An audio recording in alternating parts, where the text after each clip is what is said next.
Hi everyone, just before we get into another episode of What a Load of Bulls, we just want to give a shout out to our partners, Newcastle Car and Truck Rental. Newcastle Car and Truck Rental are a locally owned company servicing Newcastle and the Hunter. Todd Holden and family pride themselves on being part of the local community, and you feel that when you step through their doors. It isn't a different person every time you call, it's the same people taking care of business and taking care of you. So next time you're in need of a rental, be it a truck to move, a ute for those everyday DIY jobs, or a car to get the family around on a day out, be sure to contact the team at Newcastle Car and Truck Rental by visiting www.newcastlerental.com or by calling 02 49 081 081. And don't forget to tell them DJ and Simon sent you.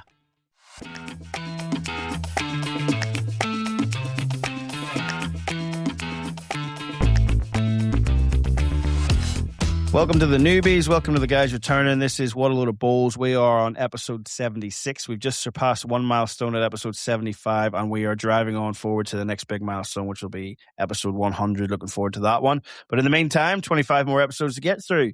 With me this week, Simon Little is back. Simon, welcome. Ooh, yes, I am here. Thank you very much. Glad to be on the other side of the screen, DJ, and looking forward to episode 76. Absolutely. So what have we got coming up this week? I mean, you were in Goulburn this last weekend. How did that go? Nice and warm? It was freezing cold. Thank goodness for that new SSA gear, mate. The hoodie and the vest came in hand, didn't it? Kept me warm. I definitely had a few layers on, the hoodie and the vest and the beanie on as well. So yeah, that was on all weekend. It didn't warm up at all. So we had a little bit of rain. So shout out to the members at Goulburn Railway Bowling Club. 40 of them, so I had 4 sessions over the weekend, 2 each day, and yeah, they came out, everyone turned up. I was expecting 1 or 2 not to turn up because of the weather. Honestly, it was pretty poor Saturday morning, but man, they were all out there on the green, giving it their all, listening to every word I said. Unlike what you do, they listened to me and took it on board, gave them the tools and resources to help them improve their game. And look, churned through 40 delivery analysis, recorded 40 deliveries, and yeah, looking forward to giving them some feedback on their delivery, and hopefully they had a good weekend of it and learned some new things about their game and how to improve. So no doubt that club will definitely push forward, I think, because 40 of their members are well keen on being better. And look, even if 40 members improve by 1%, that's a big improvement across a good few teams. So. And they're all utilising your new delivery analysis as well, aren't they? Yeah, absolutely. Yep. So yeah, it's just totally remote. Obviously, I was there on the day recording each person, but yeah, I'll give them some feedback after the fact then. So I'll be in touch with them and maybe a couple of Zoom sessions or things like that as well. So just to touch base with a few people. But yeah, look, it was a good weekend. So look, if there's anything that you think your club might be interested in, reach out to me. Simon at thebowlsacademy.com. You don't have to get 40 people. Like, really, you get anything from 10 to 20 people involved at your club, and yeah, hit me up and I'll soon see if I can make it to your club. Regardless of how far away it is from Sydney, we can always come up with some sort of arrangement. So yeah. Yeah, you just got to approve it with Ness first. That's someone she wants to visit, don't you? Yeah. That's it. Yeah. No, it was a fun weekend. Family came as well, so you got to see the big merino. Big merino, the big sheep. Hey, did you go up into it? Did you go up into the head? Nah. Oh man, come on. No, just got a few photos at the front of it. Too many stairs for you to climb, was there? Yeah. Oh mate, definitely. Yeah, nice. So yeah, as Simon says, this is what we do the podcast for. It's promoting the Bulls Academy, which has a lot of material, both coaching wise and to help you through with your clubs and that too. So feel free, as Simon says, reach out at Simon at the Bulls Academy, jump on the website, have a look at it. If it's something you're interested in, just get in touch. Big man knows what he's doing, so he does when it comes to coaching. He's not the best co-host in the world, but he can coach. Thanks, man. Not a problem, man. It's the best compliment you'll ever get out of me. So I've been coaching, and what's been happening around Maitland City, I've always seen on my feed today is DJ Dilworth posting drone footage and videos, photos. What's been happening? The concrete on the first green has finally been poured. Oh, so we've got a big slab down there, 36.6 by 36.6, 311.6 cubic meters of concrete went into the ground today. Did you scree it all? Did you? I felt like I did, man. I felt part of it by just standing there watching all day. But yeah, no, it's a absolutely monolithic slab, and they go again in 3 or 4 weeks on the other green as well. So, as the project manager told us today from the building company, this thing is bomb proof as far as he's concerned. There's a lot of steel in there. There was some photographs the other day. I was able to walk on it and have a look at the amount of steel that's going into it and the amount of concrete onto it. Obviously, with us being on mine subsidence land, we've not left any stone unturned when it comes to trying to secure this thing. Last thing we want is one of those greens that, collapses in on itself after you've spent, a few millions of dollars trying to get it right. So between 121 piers in the ground full of concrete and steel, 600 diameter and averaging between 4.5 to 6.5 meters deep. Wow. And then this sitting on top of it. And then you've got the other ones, which are 900 mil in diameter, 9.5 meters deep, full of steel and concrete, which is going to hold up the canopy structure. So that comes up in the next couple of weeks too. So I'm looking forward to that. Hopefully I'll get to see some of the steel go up before I head off to Glasgow. But yeah, it feels real now. Like, we've been talking about this for a long time. It kicked off in October, and a few things was just moving slowly and slowly and slowly. Issues galore everywhere, but it feels real now. Actually seeing a big square right there. Something that's going to look like a bowls green. Something that resembles a bowling green now. Yeah, that was pretty exciting day. So it was, mate. So yeah, lots of work done on my end, not just flying drones for an amateur photography, but yeah. With that, it looks like, as you mentioned, a lot of concrete going down. So hopefully there's enough there to keep your bowls from making any sort of dents in any greens. There shouldn't be any dents in this thing, mate. There's a lot of concrete. So it was. But yeah, the old bouncing bombers will be protected from this thing. Very good. Anyway, let's crack on. We've got a big episode this week. A couple of interviews coming up, but let's just have a quick look at the Aussie Open. Obviously, that's the big event on the calendar for everyone every year, and it got even bigger this year with a full 18 events, and we're going to rattle through the winners of all those very, very shortly. I'm going to be like Eminem and just absolutely hammer it out here for you, mate.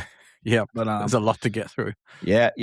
Interesting one too. It's probably one of the first ones, or not the first one, but it's been the one that's been affected mostly by rain. And in one of our interviews with some of our players, you'll hear about that over the next couple of weeks as well. So certainly leveled the field off a bit. You've seen a few results that were maybe a bit of a shock to a few. But yeah, at the end of the day, it's the same for everyone, and the cream's always going to rise to the top. So it is. So, like I said, we're not going to leave any winners out, mate. We're going to look after everybody here. Yep. So we'll crack on. 18 events, 18 winners, starting with the under 18s, Annabelle Teague and Harry Coleman. You recognize that name, Harry Coleman, don't you? Yep, absolutely. Victorian Open singles winner. So well done to them, winning the girls and the boys under 18s. And then we go into some of the new events, which was the deaf and hard of hearing singles. I shout out to Andy Turner of Maitland City. He made it all the way to the final there, but it wasn't to be this time around for Andy. He went down to Michael Barca from Victoria. Then you had the intellectual open singles, which went to Darren Jackson. You had the vision impaired singles, which went to Calvin Rogers. You had the vision impaired pairs, which went to Dallas Harding and Jake Felberg. You had the physical disability for women, which went to none other than Serena Bonnell. Now, that's three-peat. That's three in a row. She's done that now. Serena, yep. So that's the top of the tree for the Aussie Opens at the minute, because as we spoke about it, as people have seen, unfortunately, Omar, the bubble burst this year. He was knocked out 21-20, fought all the way to try and keep that record going, but his 4 in a row didn't become 5 in a row, and now Serena's on for that herself too. So she is with a three-peat of her own. Then we had the physical disability for men, which went to Mark Noble. We had the multi-disability pairs, which went to Brett Sellers and David Mins. With the over 60 women, Diane Reid and Faye Clark won that one. The over 60 men went to last year's runners-up, Tony Hinton and none other than Warren Shipley. The mixed pairs went to two little-known players of Jimmy Lee Worsnorp and Corey Wedlock. Then we went to the open events. The women's fours went to the Malaysian team, and I'm not going to be trying to be rude to pronounce any names here. We're going to let them have their win, but it was good to see the Malaysians, both men and women, come over. A little bit of Commonwealth Games preparation for them, just some hard competition on the Australian greens. They're now heading back over for a bit of a camp, which your good friend Barry Lester's heading over to sort of partake in as well. So if any medals are won by Malaysia at the Commonwealth Games, you know Barry's going to take credit for that.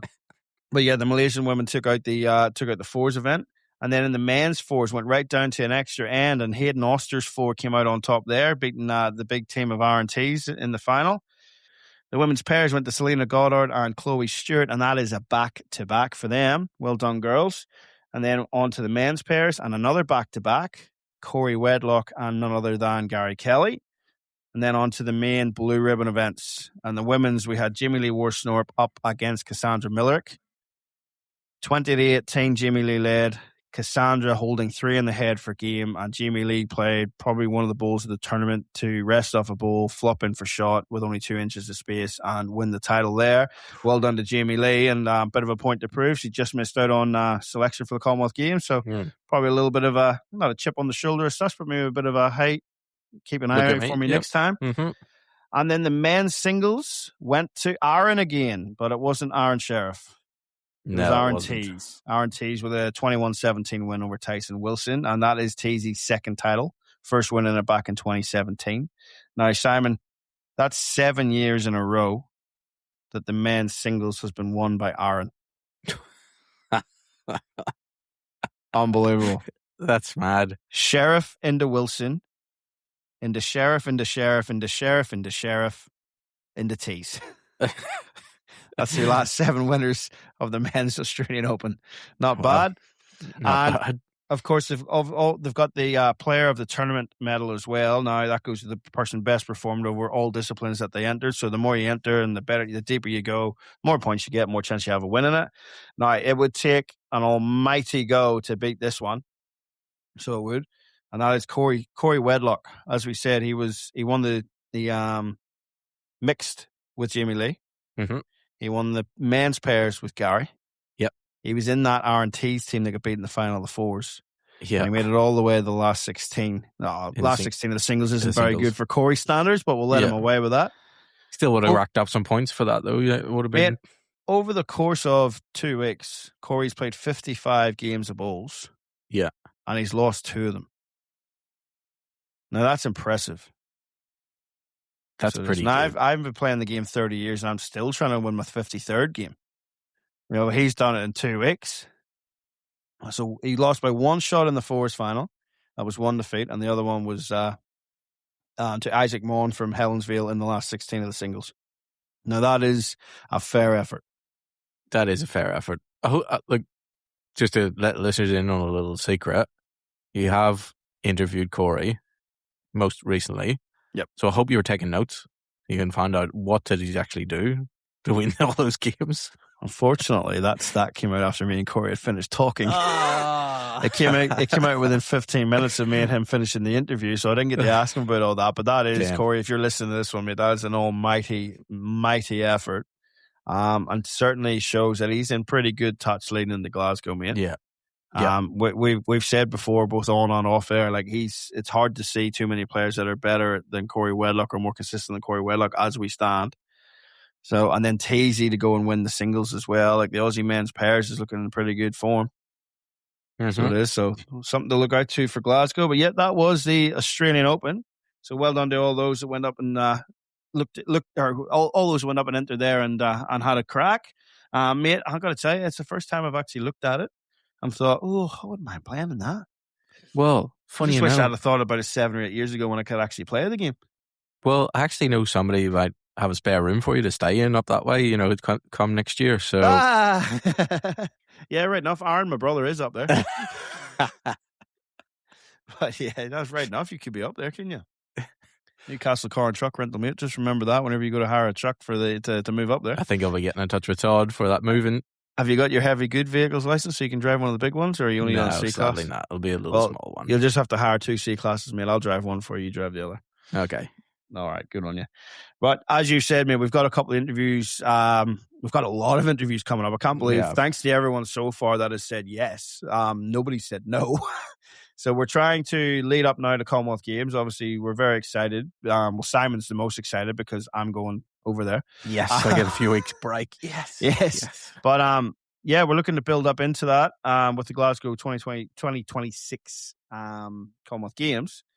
We're trying to interview some of the players that are going to be involved in that, listen to hear what their preparation's like leading into it, listen to what it was like trying to get selected for the event, and is there any different feel to it because of obviously we're indoors. Commonwealth Games is a little bit of a different setup this year with no athletes village, they're just in hotels and stuff. What I'm finding from a lot of these interviews, though, is, mate, like, it's still a lot of unknowns for the players as to what they're going to come up against. So it's going to be a very, very interesting games. And I think there's a very very level playing field. Yeah. For pretty much all the entrants across all the disciplines.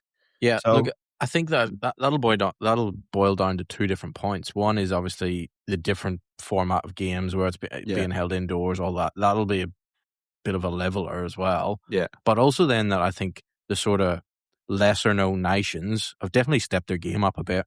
Yeah. And in terms of preparation, preparing for events, test matches, all that kind of thing, I think that'll help as well to sort of level it out. So yeah, I definitely think there'll be a few shocks in there this games for sure.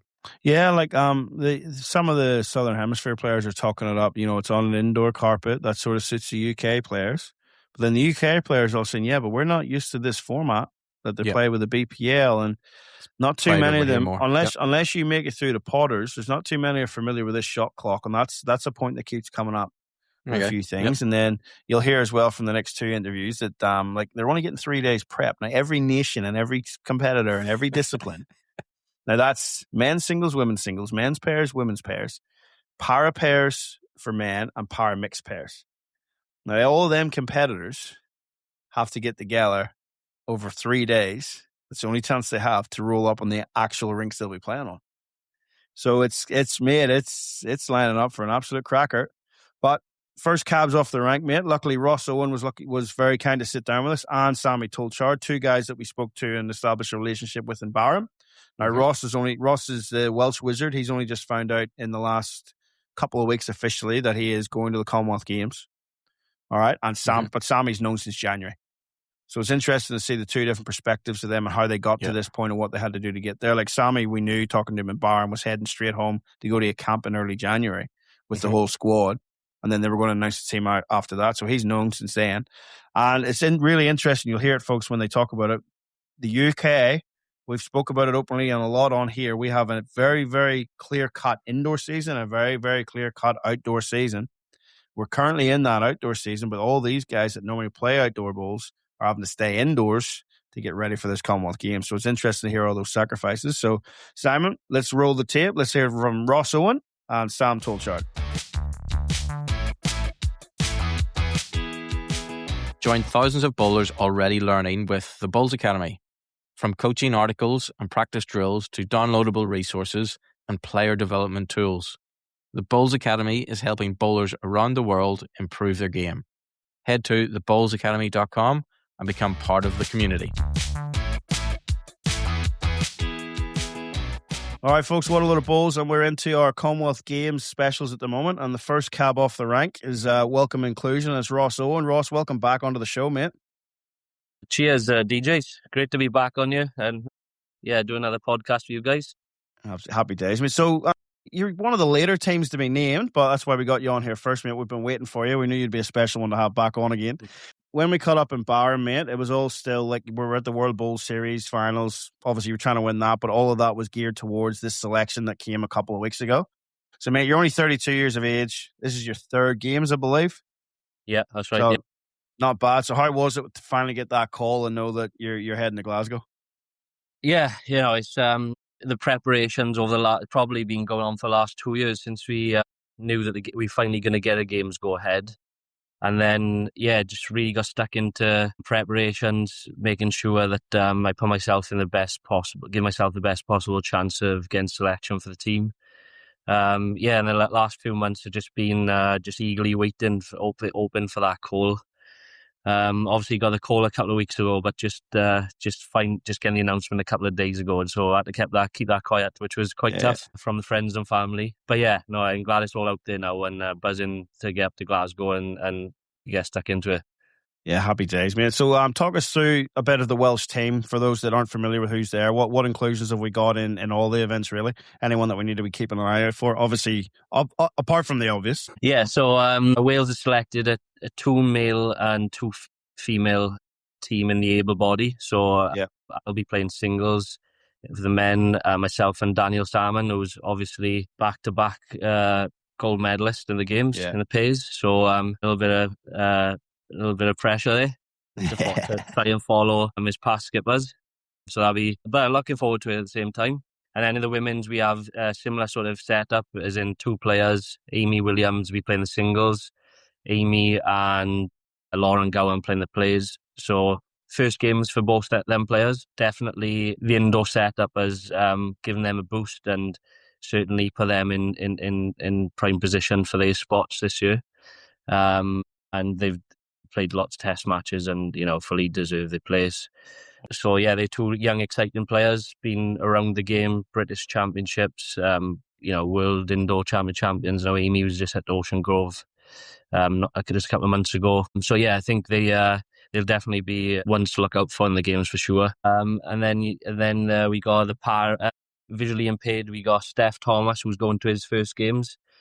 He'll be skipping Julie Thomas. I believe Julie's 3rd games. So she had bronze in Gold Coast, and I believe she had silver in Birmingham. So she'll be hoping to go one better this time and get gold. And Steph will be the man to get her over the line for that gold medal. So yeah, I believe we're taking a very strong team up to Glasgow, and we're very optimistic about going up there and getting lots of medals. So yeah, exciting times for Team Wales. Yeah, happy days, man, happy days. So it'll be interesting to watch the girls. A little bit of a dark horse you see there. Like they're experienced enough, but they haven't quite got that experience at the games level. So, but definitely a pair to watch out for. Oh, absolutely, yeah, definitely. And as you said, mate, we were going to talk about that. Unfortunately, Daniel couldn't join us, but Daniel is back-to-back gold medalists in the pairs, following on from Disco, who's back-to-back gold medalists in the men's singles. But not only that, mate, he doesn't seem to hang on to the skippers too long. He's had 2 different skippers at 2 different games, and now he's on to the 3rd one with you. So as you said, a little bit of pressure there. I know, yeah, not just to medal, but just to keep a spot in the in the team for the next one, hopefully. Well, mate, did you say to him, he's pretty lucky to be there after what you and Daniel did over in Malaysia? He's won the World Cup gold, so obviously you're a pretty formidable pair there. He's maybe quite lucky to even be in there, is he? Oh, I don't know about that. I leave that call up to the selectors. That's nothing to do with me. But yeah, I think Dan would have been in prime position for selection. Obviously doing well. Me and Danny Davis Jr. in Malaysia getting the gold medal there. Danny certainly put his hands up and said, "Wait a minute now, I'm capable as well." And definitely put himself in the frame for selection. I'm sure they would have been having deep conversations. Not just if he was going to play, he could have been, obviously we picked 2, so he could have been a 3rd man, or he could have been there instead of me. So yeah, I'm sure he put himself right in the mix, and there'd been some tough calls and tough conversations in selection. But yeah, I think Dan's record speaks for itself, really, especially indoors. And I'm sure that he's going to prove his worth up in Glasgow. That'll be interesting. Yeah, 100%. I'll be interested to see how Daniel Davies goes as well, because obviously we caught up in Malaysia, and he was sort of not overawed by it, but that was his first real experience of something like that there. But then when we caught up in Barham again and having won that gold medal, he actually started to feel like he belonged there. So it was good to see him push for that. As you said, selections must have been tough, mate, because you have a good core of young guys that are all a similar age at the minute, and we're used to picking 5-man teams. So obviously for you to be selected with the singles berth and skipper in the pairs, I mean, that's got to be an honour for you. Oh yeah, it's an incredible honour. Just to go to a games first and foremost. Obviously my 3rd games now is every time I get selected, I just pinch myself to have the 2 opportunities to represent Wales and try and get a medal for Wales in these games.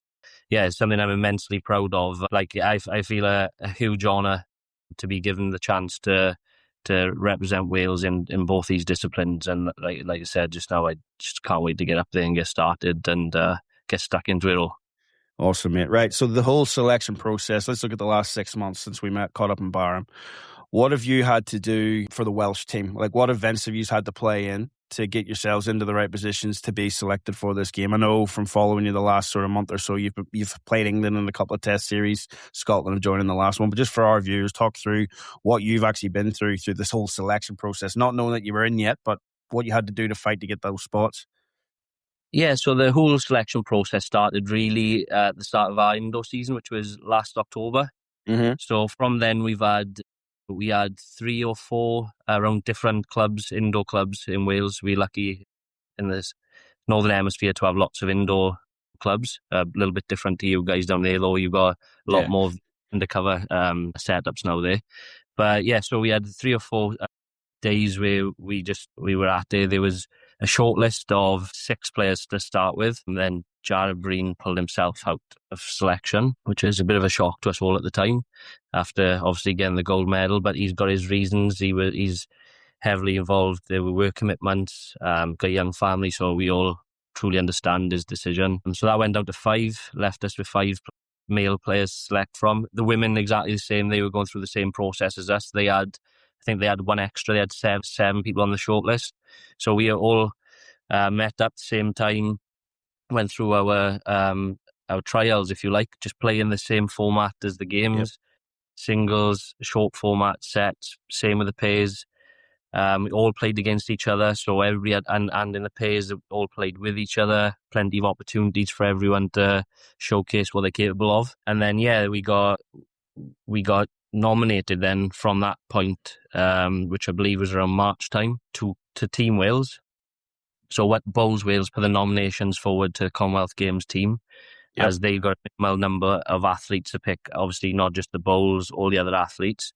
And then they have a selected panel then who decide from there who's actually going to, they could actually tell us that we're only going to get 1 bowls player or 2 bowls, or they could question somebody's selection over somebody else. All that goes on. But thankfully for me in particular, that got the nod from the selection panel, and everybody who was nominated by Lone Bowls Wales was actually got selected for the games. And which we found out obviously on Friday publicly. But we were in between all that. Since the nominations went forward and we've been waiting for the announcement, we've been heavily involved in test matches against England. We went up to Desborough, which is at the south of England, to play a test match, which was really intense. I think 4 or 5 sessions over 2 days, Saturday and Sunday. 4 or 5 sessions each day, on the Saturday and Sunday, playing against them guys. Obviously, high quality opposition, just making sure we sharp come the games. So we've been up there actually 3 times. They came to Wales once, and the most recent time, which was last weekend, Scotland joined us as well. So that was pretty cool to have somebody else to sort of test ourselves against as well. Obviously, again, high quality opposition with Paul Alex and Jason Banks coming across. Guernsey were hoping to come, but unfortunately their flight got cancelled last minute. Dear. So that put a halt to that. But fortunately, Guernsey coming to Cardiff the weekend before the games, so 12th of July, and they come to Cardiff, and we're going to play them in a weekend's test match in Cardiff, just get some final preparations in.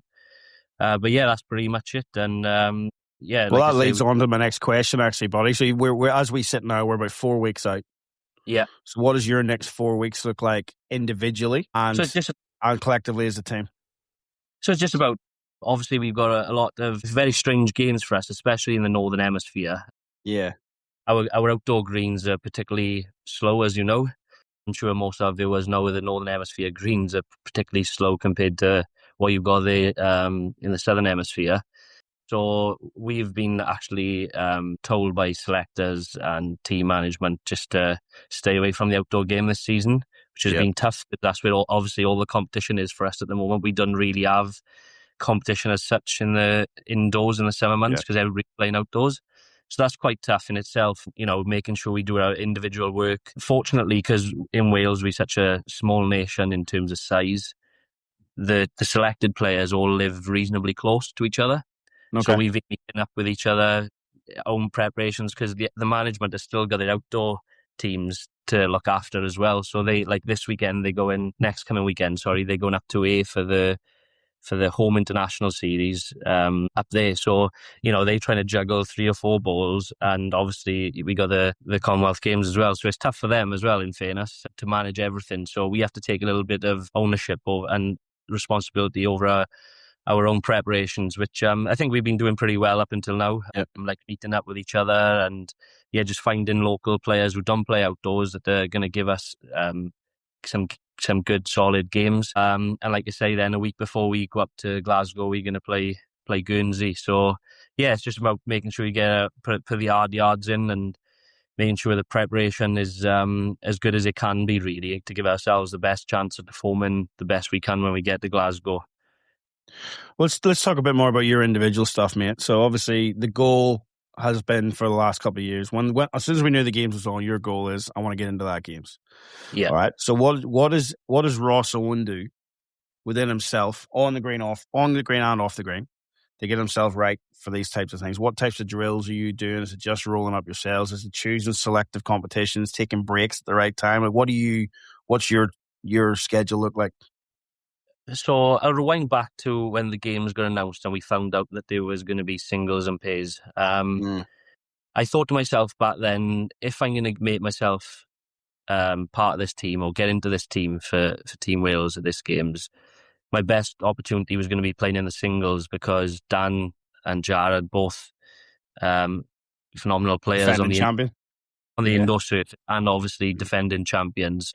At that time, I just felt personally that they were likely going to be given the nod to go again in the pairs, and in my opinion at the time, rightly so. So yeah, I stopped playing a little bit of singles, to be honest with you, for the last like 6-7 years. But I just thought to myself, I really want to be involved in our games. I'm going to start putting a bit more time and effort into my singles game. So yeah, from that point, I've entered as many singles competitions as I can because I just believe that to be a good singles player, you have to play lots of singles. Mm-hmm. It's definitely a different type of game, different mindset to team events. So yeah, I've put a lot of emphasis on my singles game, giving myself a lot more confidence in my singles game as well by doing that. So yeah, fortunate enough to win the national indoor and outdoor singles, backed that up by winning the British indoor and outdoor singles. Then obviously you got the champion of champions for each of them events and got bronze medals in each of the champion of champion events for indoors and outdoors. So yeah, that 12 months, which was from 2 years ago, up until last year was a pretty successful time on the greens for me in regards to that singles game from when I made that decision to start playing more singles. And yeah, it's gone from strength to strength there really. And then yeah, obviously Jared pulled out the selection, and I knew there was a space up for grabs. At the time, I wasn't aware that you could actually pick two players. Pick two, yeah. But yeah, I sort of thought to myself, well, you know what, Dan just has made it clear he's happy, he just wants to play in lead, and he was concentrating on just playing lead. And I just thought, well, I've got a chance here. As soon as I found out that there was a possibility that I could play skip as well, and obviously playing skip and doing well in Malaysia, just thought to myself, there's an opportunity here that I could go and play in two events, which is, some might call it a little bit greedy, but at the end of the day, I want to go and represent Wales as many times as I can and give myself the best chance and of winning as many medals as I can. And I'm sure anybody else in the similar position would do something quite similar. So yeah, luckily for me now, I've obviously got the nod to skip the pairs as well. So yeah, like me and Dan get on well on and off the green. So there's no problem there. Yeah, preparations have been going really well together. Off the green, obviously the end of our indoor season finished in April, so I had a couple of weeks off just to take a break from it all. I knew it was going to be pretty intense coming up close to the games, so just took a step back from it all for a couple of weeks. Just kept my arm in, like maybe once a week, hour a week here or there, which coming up to the games obviously is not ideal. So I'm gonna obviously I've been ramping it up quite a bit, getting close to the games now, and even more so. Obviously with just like 4 weeks left to go, it will get a lot more intense. But yeah, it's been pretty full on. We've had a lot of support from our local universities in regards to nutrition and strength and conditioning and, media training and all that sort of thing, which has been a breath of fresh air, really. We couldn't have just feel like a much more professional environment than what we've been in previously. I just feel like it's been great preparation for us and for us, even like psychologists and, all that sort of thing is definitely going to play a major part in us getting ourselves prepared and in best shape come the games. And which I obviously mentioned to you just off air there, obviously taking a step back from the alcohol for the time being, making sure that, I'm pretty switched on and just want to make sure I'm fresh as possible come the games, because these short formats, any 1% gains you can get, I just feel are going to be massive. Just 5 ends in the pairs format is absolutely brutal. Yeah. Particular. So yeah, you need to make sure you're on it from the word go, and So yeah, I just decided that that's the best way to go, and so that's pretty much in a little bit of depth there what my Nice. prep. Yeah. So when do you actually get into Glasgow then, and how much time are you going to get on these portable rinks? I mean, you're used to a portable rink. You've played at Potters a bit, so you have, but it's going to be different manufacturer putting the carpets down. It's going to be a completely different arena to what Potters is. There's 4 rinks all going at the same time. When do you get there to sort of get used to the surroundings and get a couple of roll-ups on those greens? So I believe we get there on the 20th. So I think the greens are only the rinks are only going down like a day before that anyway. So Yeah. and obviously for us it's just a short trip up to Glasgow, albeit we going by bus, so it's gonna be a little bit longer than it's probably about 7-8 hours on a bus, which will be a long journey for us. But they've sorted us out with some nice leisure buses and stuff like that. So, but yeah, the obviously it's going to be very different with the portable rinks. Thankfully, I've played on portable rinks before. So has Dan, and so has Lauren, and Amy as well in Malaysia. So we've all got that bit of experience on playing on portable rinks, albeit there's going to be different manufacturers and what have you. But yeah, I think it's going to be a pretty similar setup to what was in Malaysia. Certainly be a little bit of help to those who went to Malaysia. I think it's going to be very different for everybody, and it's who can grasp the surroundings and the green the quickest is definitely going to be on the upper hand from the word go. Yeah, new format, new setup. It's the first time we've ever been indoors.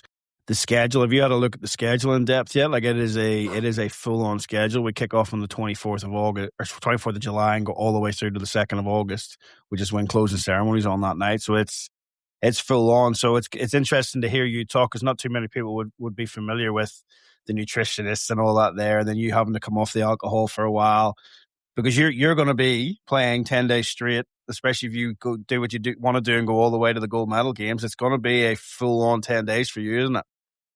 Oh yeah, it's going to be pretty intense. 10 days, hopefully 10 days playing solid, but that's what international bowls is about now. And if we want to take our sport forward and take it seriously as a sport, then I fully believe that this is the road that we need to go down. And yeah, I can't wait to get up there and embrace it all first and foremost. Make sure I'm in the best shape possible on and off the green to give myself the best chance of making sure that I'm on them greens for the full 10 days and getting medals for Team Wales. Well, we're talking there, mate. Like, so they're only going down a couple of days before the event. You're not going to get a lot of time. There's only 4 days before the event that you're actually going to get a roll up, but every nation's going to have to get time to do that. So you're maybe not going to get as much time on the greens as what you would like, but does that give you a bit of an advantage now playing 2 events, because you get to have more time on the green type? Because a lot of these guys that are playing the pairs, they're going to get a roll up from the 20th to the 24th. I'm talking about the men's events in particular. I believe the singles is first up. Yeah. And then the pairs guys are going to have to go after that. And as I said, I'm looking at the schedule, it's 8:30 in the morning until 10 o'clock at night. There's not going to be any roll-up times in that. No, you're so right. So you're going to get 4 days practice or 3 days practice, and then you're off it for a week. So it sort of gives you a little bit of not an advantage, but it certainly helps, doesn't it? Oh yeah, absolutely. I think everybody's gonna have to use that time wisely that they get on the greens. First and foremost, because you get them 3 days, and then the people who are not playing until the second half of the event are going to be quite a while. Obviously, there's the one practice rink as well, I believe. That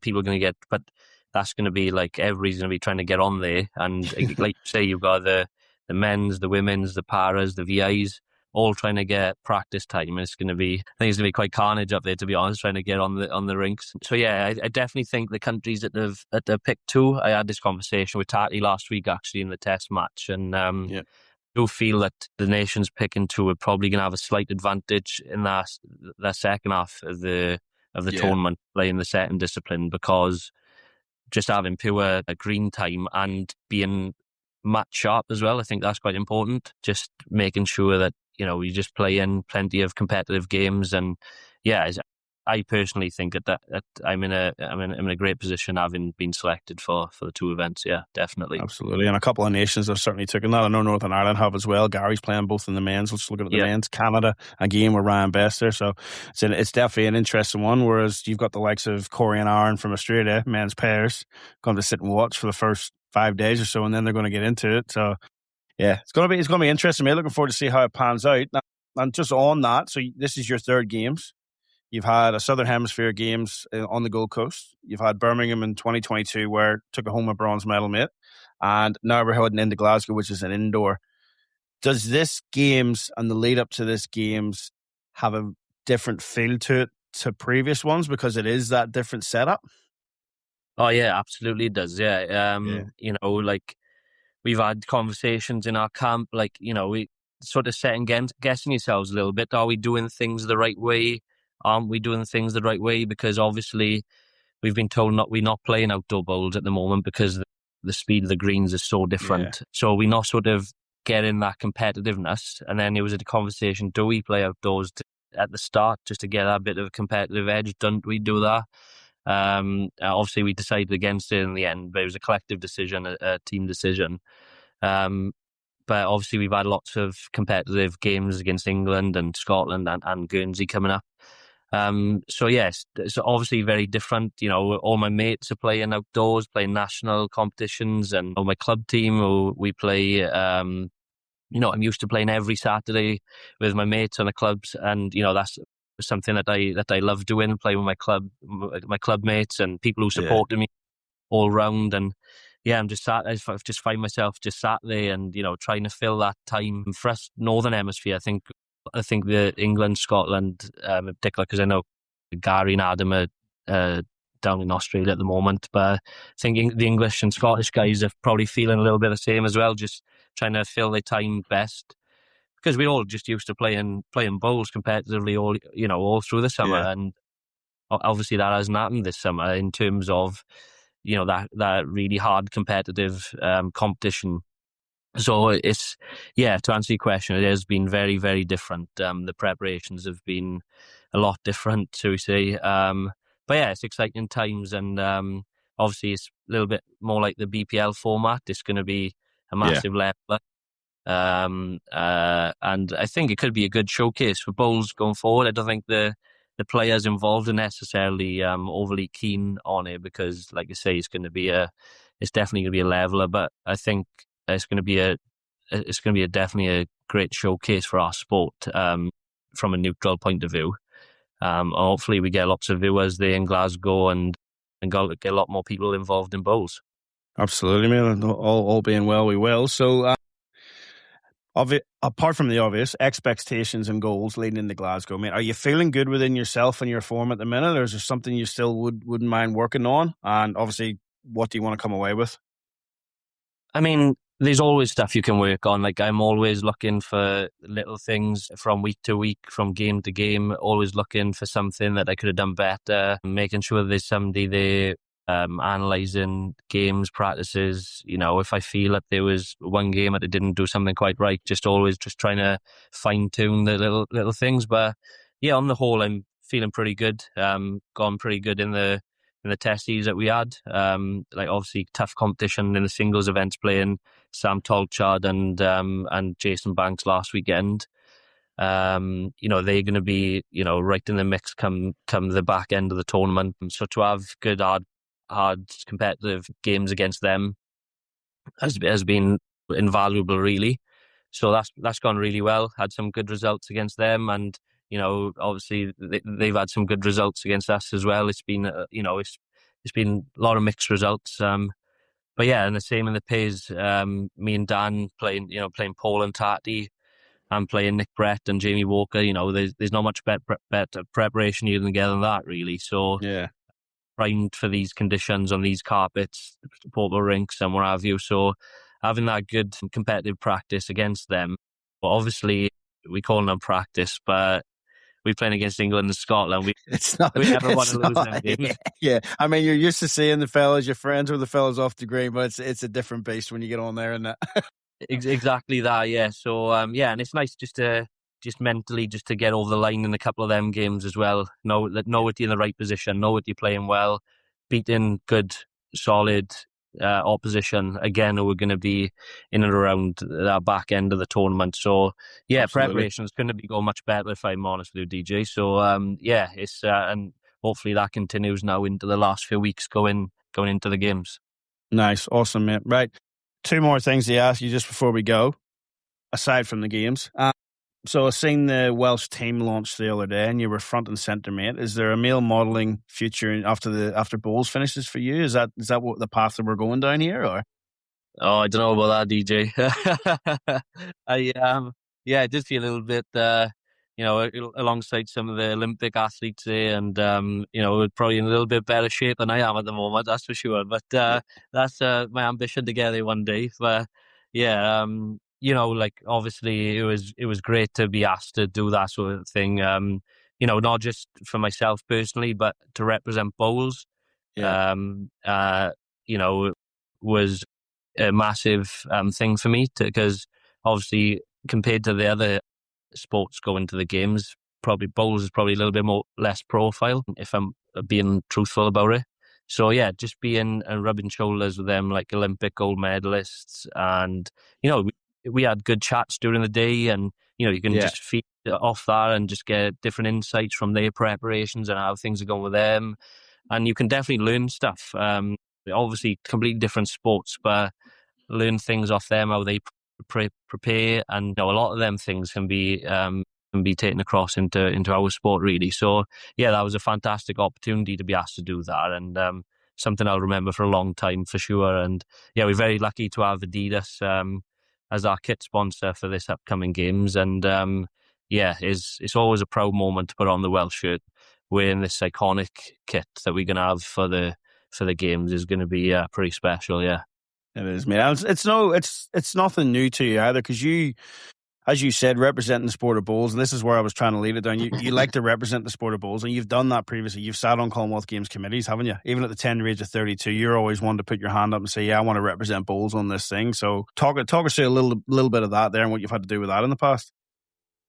Yeah, so at the end of Birmingham, so within Team Wales, I'm not quite sure if all nations do this. I'm pretty sure they don't, but in Wales we have what we call an athletes commission group, which I was put forward for. I was asked if I would be willing to do it.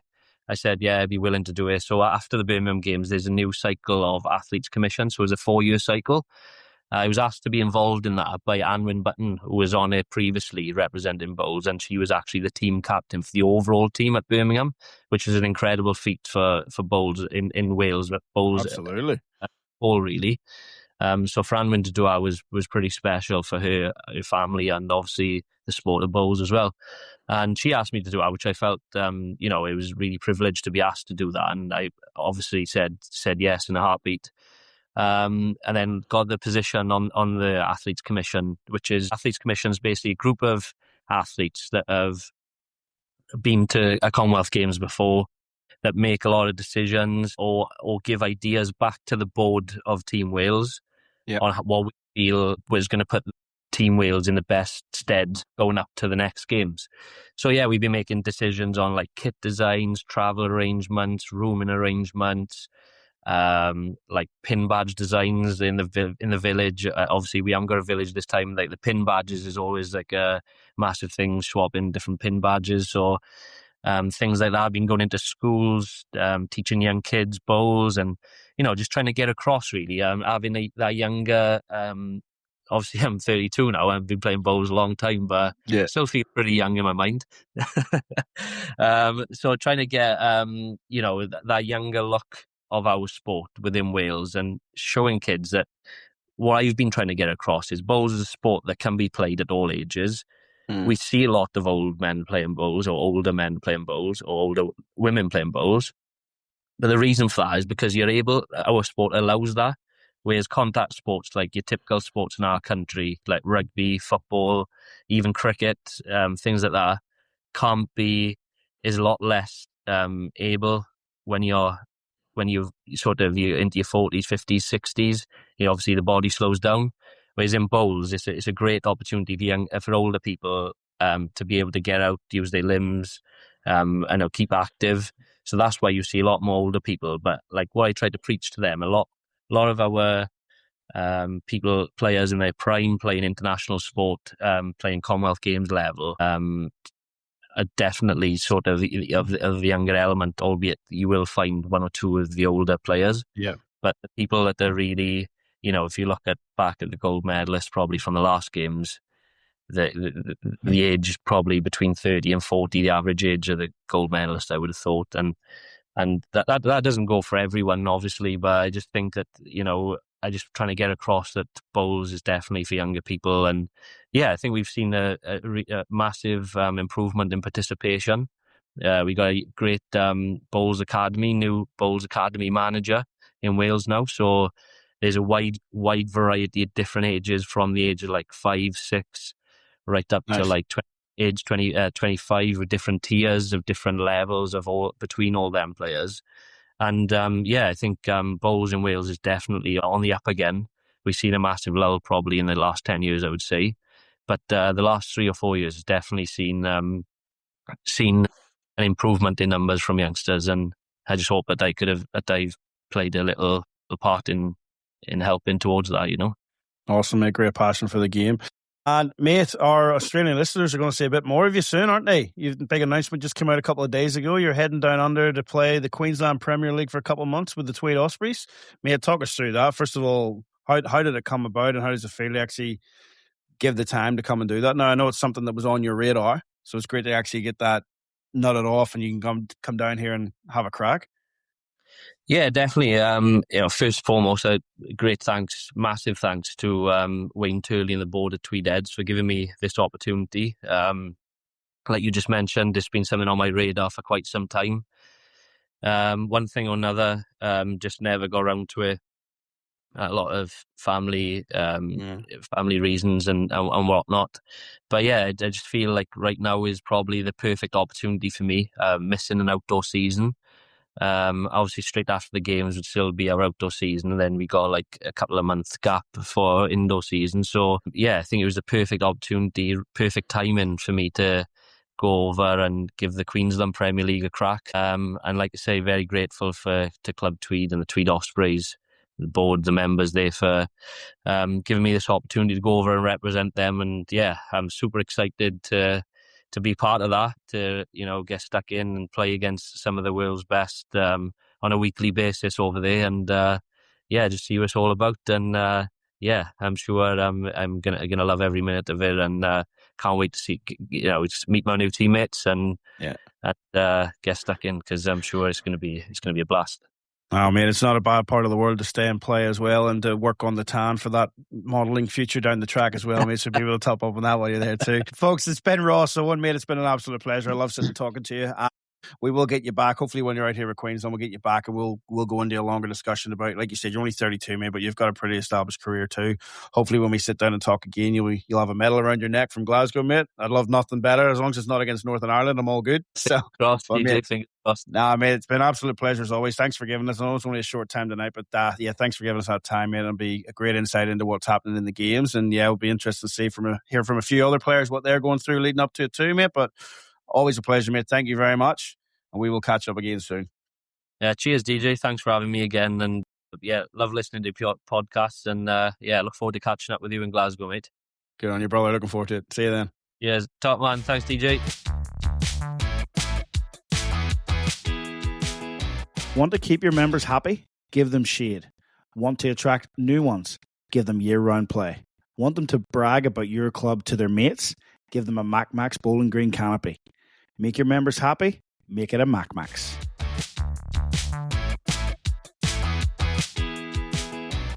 Next instalment, folks, of our Commonwealth Games lead up. Well, we're staying in the UK. We're going down to England now, and Sammy Tolchard's been good enough to join us. Sam, welcome back, mate. Obviously, we spoke down in Barham only a few months ago, so it's great to have you back here. Yeah, cheers, DJ. Thanks for having us. No, mate, great to give up the time, mate. I know you're a busy man and that, and especially leading up to Commonwealth Games. But, mate, just on that, 37 years of age, and you're about to head to your 5th Games. How does that sound? I don't know, really. You don't really expect that when you start out, I guess. Do you? Yeah, I guess it's pretty cool. I think hearing number 37 to start with, when only just 37, so I'm just getting used to that at the minute. But I guess when you look back, I guess you can be pretty proud that you've stayed fairly consistent for quite a long time. Absolutely, mate. And you haven't come away empty-handed. You've got 4 medals from those games as well. An elusive gold, which hopefully you can maybe correct in Glasgow, mate. But you got to be pretty proud of that. Yeah, I think the first 3 or 4 games, it's a bit of a blur now, but there was a lot of. I think there was a couple of sort of one-shot loss semi-finals in there to people who won the final. So yeah, it's just the way it goes, isn't it? 2010 was always an interesting one for me to watch because obviously we came through juniors at a similar age. I'm just a couple of years older than you, but Gary got picked at the same age as you for Delhi Games. So obviously we were keeping a keen eye on that. 2 young 21-year-olds come in and win both your sections. But as you said, that was you straight to the semis. Both managed to get beat though, and they have to play off for a bronze medal in that one. So I can recall that one. Yep. So I can. But mate, when we caught up in Barham, right, we're getting well through the process with Bowls England. You were saying that there were selection trials in January, and that pretty much the team would be named after that. And that was the case. Like you've known really since January that you've selected, you've got the singles berth. Which again, from talking to you in Barham, congratulations. That's what you're hoping for. We just spoke to Ross Owen there the other day too, and he's only just found out in the last couple of weeks that he's going. So it's a little bit of difference in the selection process, isn't it? So talk us through yours and what that whole process was like. When did it start? What type of things did you have to go through to get to that point? Yeah, I guess our sort of squad was named, what would it have been, probably like middle of last year. And then we had a training weekend at Desborough which is start of October. The men had a squad of 4. I think we were all, because obviously some nations have picked just 2 players to go, haven't they? So I think it was always fairly clear from England's point of view, we were always going to pick 3. I guess to give, because it's already a shortened down games, I guess to give as many people an opportunity as possible. The women had a slightly larger squad than us. I think they had 6. But yeah, so we had a weekend there, and then obviously a couple of us got the opportunity to go to the World Cup. Me and Jamie did, and then Dom went to like the Hong Kong Classics. They were trying to just build up events there, and then eventually we had another weekend in December, and those weekends are long. Like you end up playing 8 games across the weekend, which is a lot. But like obviously we're blessed to have a lot of good players in England, and obviously with it being indoors opens up a whole bigger group as well available for selections. So like picking, I wouldn't want to be the selectors picking the men's or the women's and ours, to be fair. But long and hard. But I think letting us know like January was really helpful because you can sort of plan towards it. Like knowing last minute and not knowing if you're in or out is difficult, isn't it? Because we were whoever was selected wasn't going to play outdoors. Yes. So like the thing with that is obviously the closer it gets to the actual games, you play with people in your outdoor county and national setups, and you sort of need to it's only fair to let them know if they need to get someone else in. So you'd be pretty gutted if you didn't enter, and then thinking like because you possibly could be in the team, and then obviously miss out on your county and national setups and you miss out on the Commonwealth Games as well. So I think letting us know early really helped with that. Yeah, that is the interesting thing for the UK based players. I mean, with the Commonwealth Games for the first time being on indoors and on the carpet, you just haven't stepped outside at all this year to play bowls at all, have you? You've just basically focused purely on that carpet. How's that been? It's a bit of a difference, isn't it? It is, yeah. It's so different. I mean, you're pretty gutted in a way. I mean, obviously you want to be in the Commonwealth Games, so you can't complain. But I would have had British Isles pairs this week coming with James Hampton because we won the national. You actually had to give up a national title too. Yeah, he's had to get a sub in. Yeah, so for the British Isles, Jamie Walker was the same. He won the national triples, so he's had to get a sub in for that. So that's pretty gutting because like I play with James and it's like his first major national. So to like win that together would be pretty cool. But it is what it is, isn't it? It's sacrifices, isn't it, to get to where you want to get to. Yeah, definitely. Yeah. But yeah, as far as like an indoor season, it is obviously a lot different. We're used to being outdoors now. And one thing over here that we're not used to is, as you would know, all we do is play competitions from the start of the season to the end. Our nationals go indoors from October to April, and it's straight knockout. as where like Australia, New Zealand, they play like their Aussie Opens over in 2 weeks. Like ours goes on for our nationals gone for 7 months. So we're used to playing competition. We're not used to preparing for a competition because we're just normally playing all the time. Yeah. Like, so you're having to put in practice sessions, and like I've never done a drill in my life. I wouldn't even have known a drill. Luckily, Selena's quite good for that because she's based on all the drills. Yeah. But like, and they've got good ideas. But yeah, you start looking at training plan, and you're like, I have no idea what to do. Oh, mate, I'm with you with that too. Like coming out to Australia and learning all these drills and stuff. It's like, oh well, I suppose when you break it down, it is stuff that we would practice, just not in that particular format type of thing, I suppose. But yeah, so what's the prep been like then, mate, up until this point? You know, so I know from talking to Ross as well and to following the Bulls back at home, you've had a couple of test series with Wales, with Scotland. So just talk us through some of those and what that's led to. Yeah, so we played Ireland at the end of March, and then I think we had another one against Wales in April, and we've had a couple more in April, and then we had one not this weekend gone, the weekend before we played Wales and Scotland. Which have been really good. There's been lots of games. Obviously, we've got to change bowls and stuff like that to move to the red and blue ones. And as much as we can get bowls that are similar to what we standardly use, I think using different colours and different speckles and stuff like that it's good just to get your eyes used to, just as a visual, watching those sort of bowls go up. So the more you can play with them is really helpful. I always find it a difficult one playing people you're going to play in like a major event. Yeah. Like you want to go full ball, but then you also like, there's certain things you don't, especially with it being set jack lengths as well. Yeah. Brings in something interesting. So I guess you're always just trying to mix it up at the minute. It's different, isn't it? It is. It's not something that we're used to growing up with in the UK. It's not. No, it's definitely not. So. Absolutely. Well, mate, how was it getting that phone call? Like talking to you, like I said, talking to you at Bar, I'm on the podcast and then away from the podcast. You were pretty keen that you'd like another go at the singles. I think 2010 and 2014 you were both singles. Yeah. 2018 and 2022 you weren't though. No, played fours. Is that right? So back into the singles for your third time. So how was it getting that call, mate, and finally realizing, yes, I've got the blue ribbon event here? Yeah, it's just relief, isn't it? Like you put so much time and effort in over the years, and luckily I had had a pretty good run in singles, a handful of years indoors and outdoors, but probably quite a bit indoors, and gone either won stuff or gone really close in lots of like nationals at home and stuff like that. Been lucky to break into the top 16 now on the WBT as well. So nice, congrats.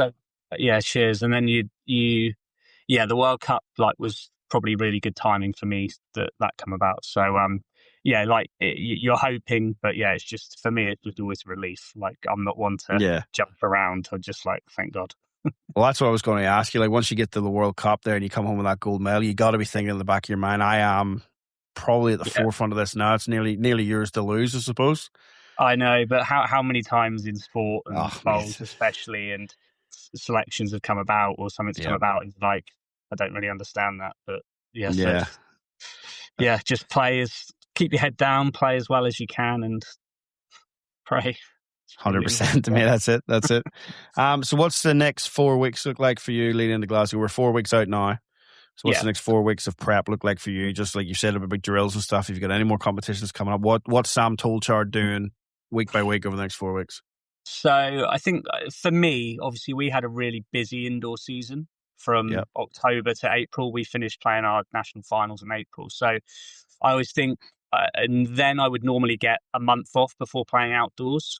So for me, it was, although we had those test matches coming up, I really wanted to, because we all know how mentally draining bowls can be, especially at top level. Like you're being judged all the time. Like it's narrow losses, narrow wins, and it's mentally quite fatiguing, really. And so I think to refresh for me personally, I tried to keep my arm in but not play too much. And now I felt like the last couple of weeks I've started to really make more of an effort to sort of go practice and do my drills and do stuff I wouldn't do, because I guess with an opportunity like this, you just want to turn up, play, knowing you've done everything you've done. And I feel like you get a sense of happiness from that, and you're content then whatever happens is going to happen. Like it's a short format, which is going to be real tough and there's going to be things out of your control. But I think knowing inside that you've done everything you can, definitely will give you confidence. So last couple of weeks more, like I said, we played that test match, and now I'm going to be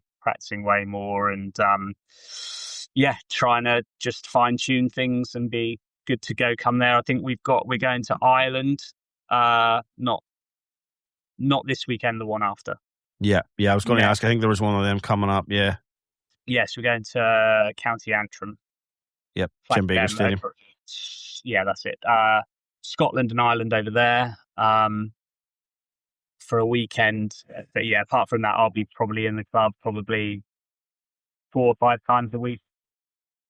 Yeah, nice.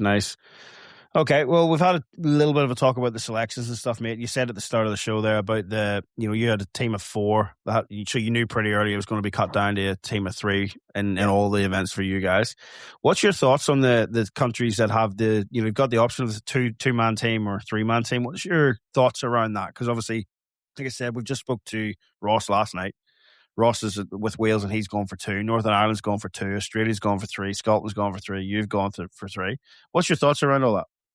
There's so many factors that come into it, doesn't there, I guess? So you don't know what the country's funding is, whether they can afford to send 3, they can, or whether it's easier for them to send 2.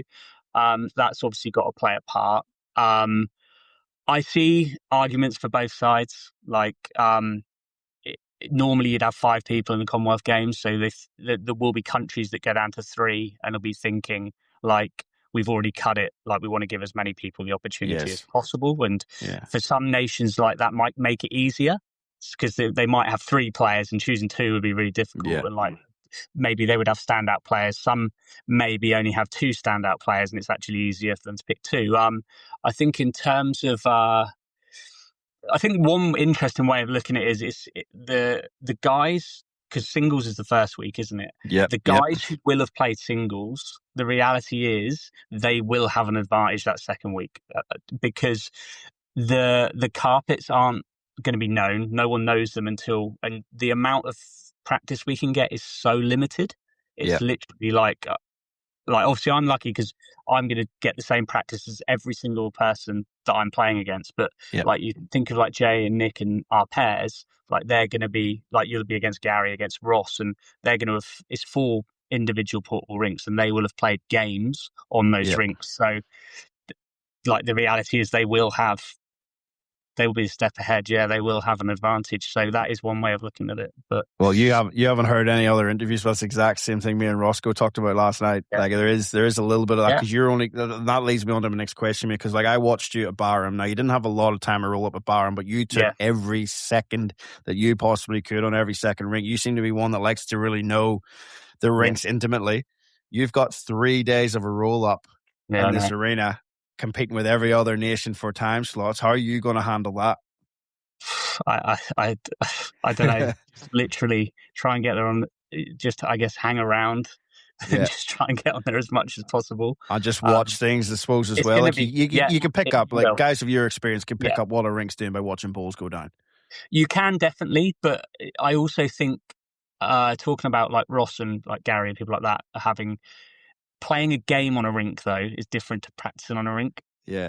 Because the jack's just off centre and you're trying to play a shot to miss a bowl. You're trying to play a specific weight to get a shot. You don't always get that when you're rolling up. It's not until you're actually in a gameplay. You're like, oh, that just hangs down there and stuff like little quirks that I think you realise more in games. But I am someone who likes to, because at home you think of your home green and how you use that as a home advantage. And for me, any green I go to, I want to figure it out as quickly as possible. So use it to your advantage. Yeah, but you sort of summed it up too, with the singles being the first sort of event off. Like you're going to be in the same position as everyone else. They're probably going to have had the same amount of time rolling up. You're going to find it over those first couple of games. There's really going to be a find it and see, isn't it? And we don't know how it's going to react because it's such a big schedule. Like it's 10 days of games, and we're one of the only sports I think with netball that are doing the entire every day. And I know from looking at the scheduling for the comedy, we're on from 8:30 in the morning until 10 o'clock at night. Yeah. It's chaos, isn't it?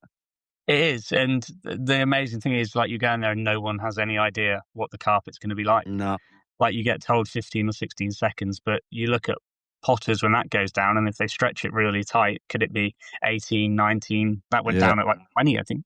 So, but then as it's going down so close to the actual games, obviously it's going to loosen pretty quick. So it's going to be constantly changing, which I guess you've just got to not worry about and look at it as sort of a positive, and hopefully you can adapt better than anyone else. Yeah. Well, mate, you've been to a few of these games now. Like 2010 in Delhi would have been sets play. Then it was back to your normal 21 up, or it ends in other games. What's your thoughts from all your experience of the games of this format, this particular format you're going to be playing now? How do you feel about it? You've just got to look at it as a great opportunity that bowls is even still in the Commonwealth Games, and I guess a short format does give it a new look, which hopefully will be good to the bigger audience. I think as players we all prefer that longer format because we feel like gives you time, doesn't it? And you feel like if you are the best team over 18 ends or first to 21, you'll get there. As where this format is very much about winning those tiny moments, like playing those key bowls at the right time. That is exactly what it's all about. And the 5 end pairs is so cutthroat. Like that's every set is going to be based on one good result, one bad result. Yeah, it's brutal, isn't it? It is brutal. It is brutal. So luckily you avoid that. You get 7 ends in the 4s and the extra ball. I'm avoiding that, yes. Yeah, well, there's got to be a bit of confidence pretty high, mate, after the World Cup. I mean, you played the same format there, so, and then placing the jacks, does he put you in an advantage or disadvantage? Are you one that really likes to cast that jack and get a weight off it, or? I'm not really someone who likes to get a weight off it. I guess it can work both ways, can't it? If you're getting on a length, it's perfect because it's going to go straight back in exactly the same place. It's not like we can even play at home. If we have the jack a foot different, especially on my green, if the jack's like a foot short, like the hands will just won't finish in exactly the same place. Yeah. So on here, you're going to know. So yeah, that's one thing you've got to figure out as quickly as possible where's good for your bowls, and it'll be a case of, for me, we probably all have a length we want to play and a style, but I feel like if it's not working, you're going to have to be really brave and change really quickly. Because if you let it go 3 or 4 ends without and keep trying it and it keeps failing, you're probably going to be once or twice, and then you're going to have to look somewhere else and just be prepared to keep adapting, I think. Yep. Shot clock bother you at all? No, I mean I like to take my time, but I've played on it at podders and stuff like that, and I just you know roughly how long it takes you to bowl a bowl, and you just know, just to be comfortable, what you need. We'll all be rushed at some points, no doubt. I think especially in the singles, there are a few interesting things with. We only get 1 timeout a set, as where at potters you get, I think, is it 5, and then you get an extra one. But you get 1 a set and then 1 for the tie break. And I guess the only problem with that is you could be in the pairs. You've got a partner to tell you what to do. But I guess the hedge should be pretty tight because it's on an indoor surface. So I think the problem would be if you go and visit a bowl and everyone will start walking away from the head early to just give themselves that bit of time. Problem is if someone bowls a good third bowl and changes the angles, then you sort of need to go back and check, and then you're going to have people sprinting up the other end pretty quick. And you got to weigh up, is this my timeout, or am I going to need my timeout further down the track? So it just brings a more different element to the game, doesn't it? I think standardly we all like to leave those timeouts until your sort of last bowl in critical ends, so you can just set yourself properly. I think that's what a lot of people would do. But it's as it goes. But the shot clock's, I think in some ways the shot clock is actually a help because you just make your mind up and you just play. Yeah. As where when we're playing normal games with no time limit, you could say, what if I do this? What if I do that? 2 or 3 different shots in the head. Yeah. Exactly, it's where that just forces you to go like that. But it is something that is really important to practice, though, I think. Yeah, absolutely.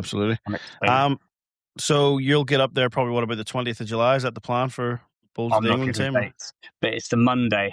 We are going up on a coach. That's the 20th. That's the 20th. 20th or 21st, one of those 2, yeah. 20th, 20th, Tuesday 21st, Wednesday 22nd. So I'll just know from my schedule what's going on. So you're all good. So mate, does this game's have a different feel to it? You're going to your Commonwealth Games, but it's nothing like the other 4 you've been to. So does it have that different feel to you today, sitting 4 weeks out from it, or is Sam Tolchard just still thinking, I'm heading to Commonwealth Games, I'm sweet? I think it does have a different feel about it, like just the format. It's I don't know. It probably makes you feel. It does have a different feeling to it, just because the format, because you're just aware that it's so tough, and that. But but it is just another game of bowls. Like the only person you have to worry about is yourself, because you have no control over anyone else. So for me, I'm just trying to get myself in the best place possible, feel like I put in all the time that I need to put in, and you just that my game is where I want it to be, and then I'll play as hard as I can, and we'll see where we end up. Absolutely, man. Absolutely. Well, final one before we go, mate. I think this is a pretty obvious one, but goals and expectations for this particular games? To win the first game. To win the first game. I'll listen to you. You're probably right, mate. So have you had a good look? I mean, the draw isn't out yet. The draw's not published yet, but have you had a good look at the other representatives, and is there any targets in there? Have you given much of a thought to who you could be up against, or the guys that are in there? There's going to be so many good players there. Like you're fully aware that there'll be like Disco's one back to back. There's Ross, but at the end of the day, like that's you don't know who you're going to draw. No.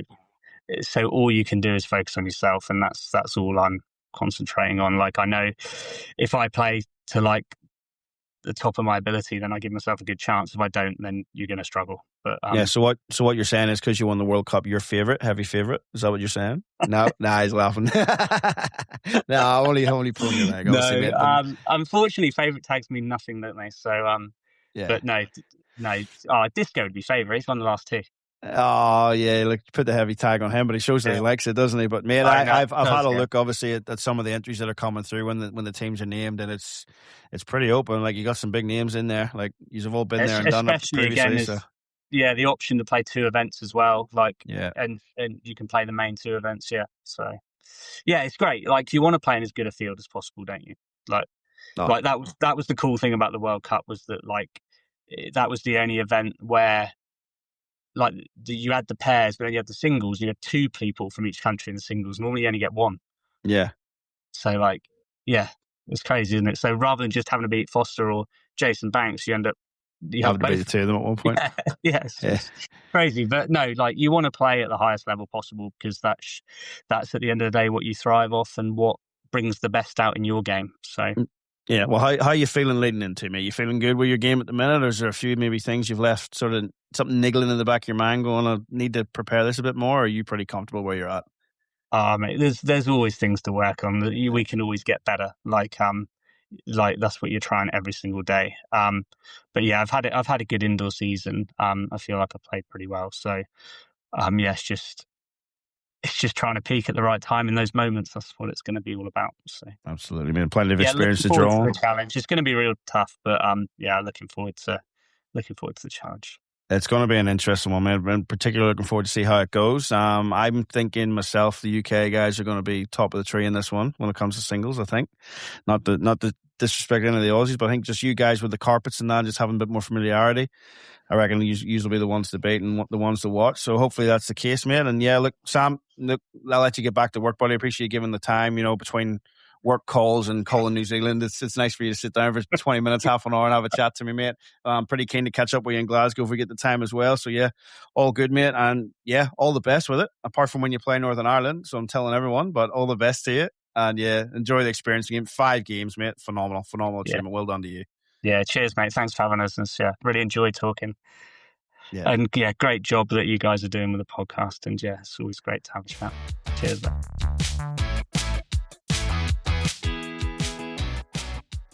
Well, Simon, that was the boys from the UK.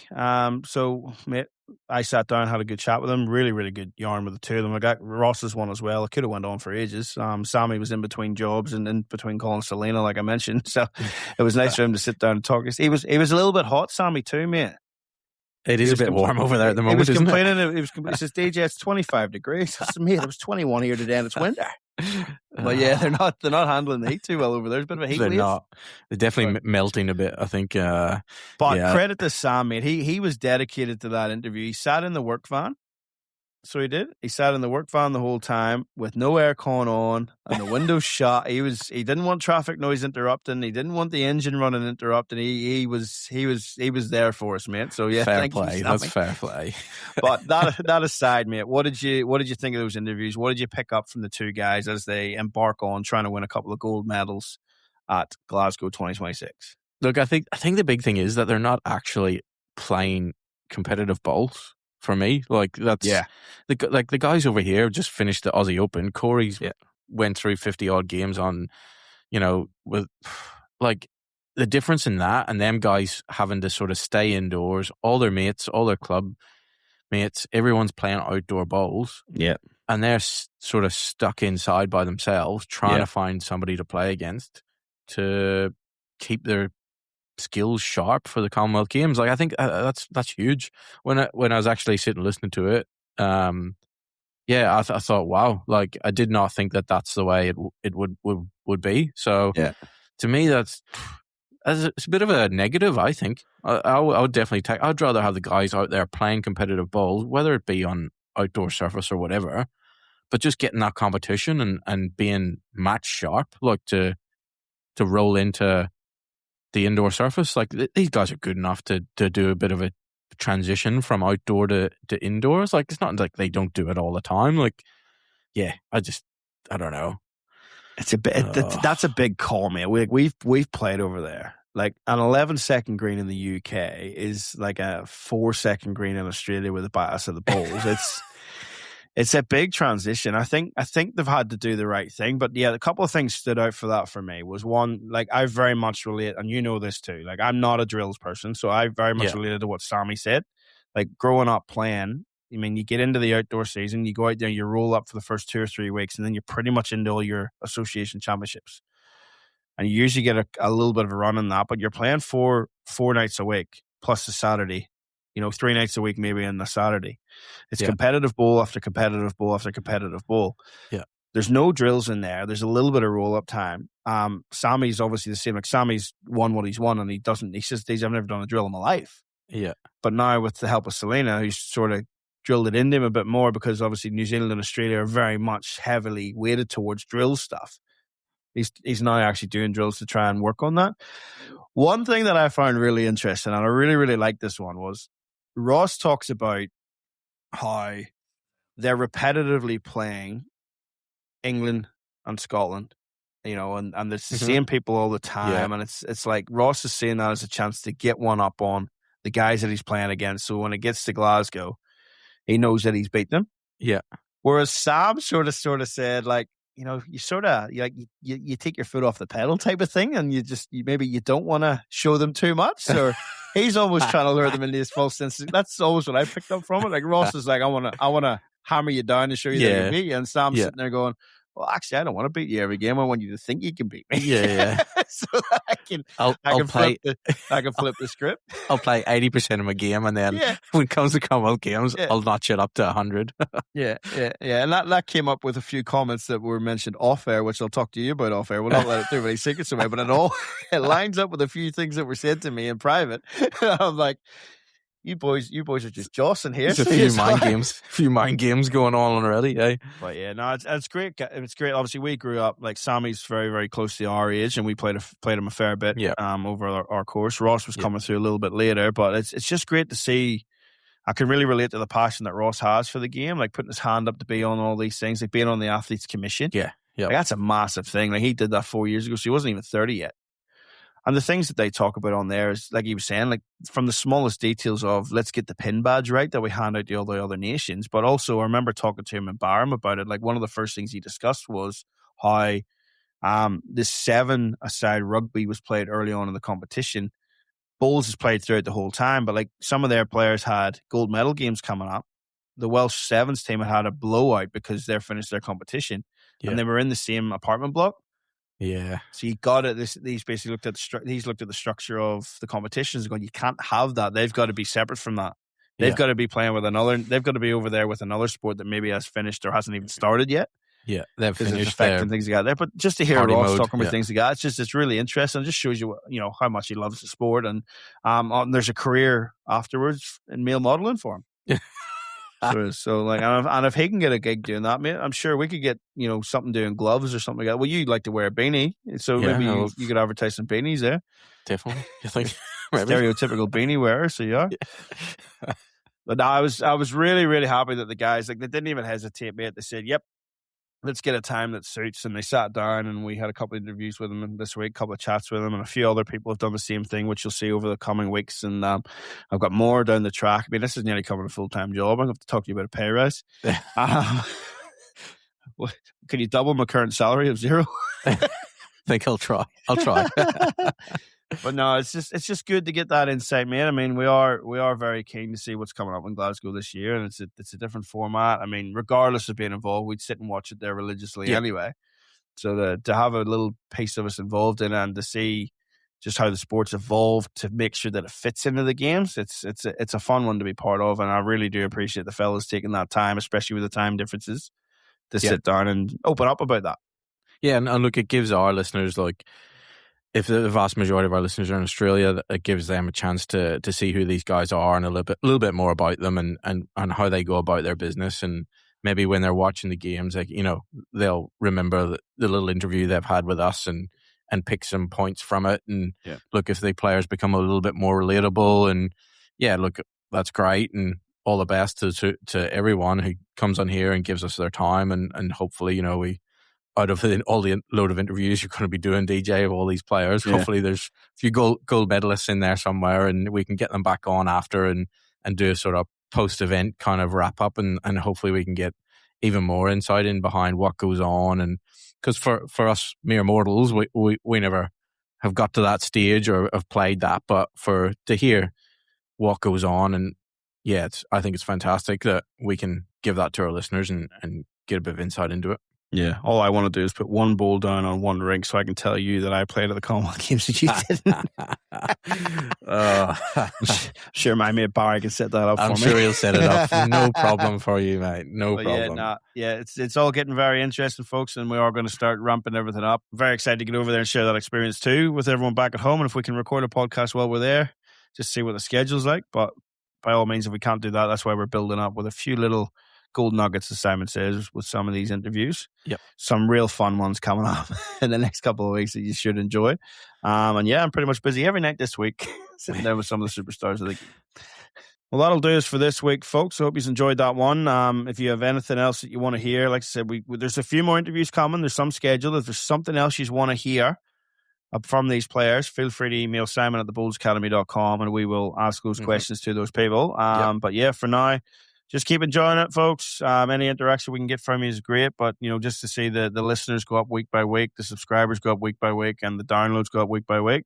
Yep, it just shows us we're doing something right, Simon, and the people are enjoying it. Because I know I certainly enjoy sitting down every week and doing this. Yep, absolutely. Like, we are definitely seeing numbers increasing week on week. So just make sure you mention it around your Bulls club. Look, it'd be surprised the amount of people actually listen to podcasts nowadays. So just mention it and just say, yep, these guys are doing fantastic podcast. Share it, all you can to share it around. Will be very much appreciated by both of us. Absolutely, and that'll do us for this week, folks. So as always, keep that little disc on the inside. And good luck in those greens.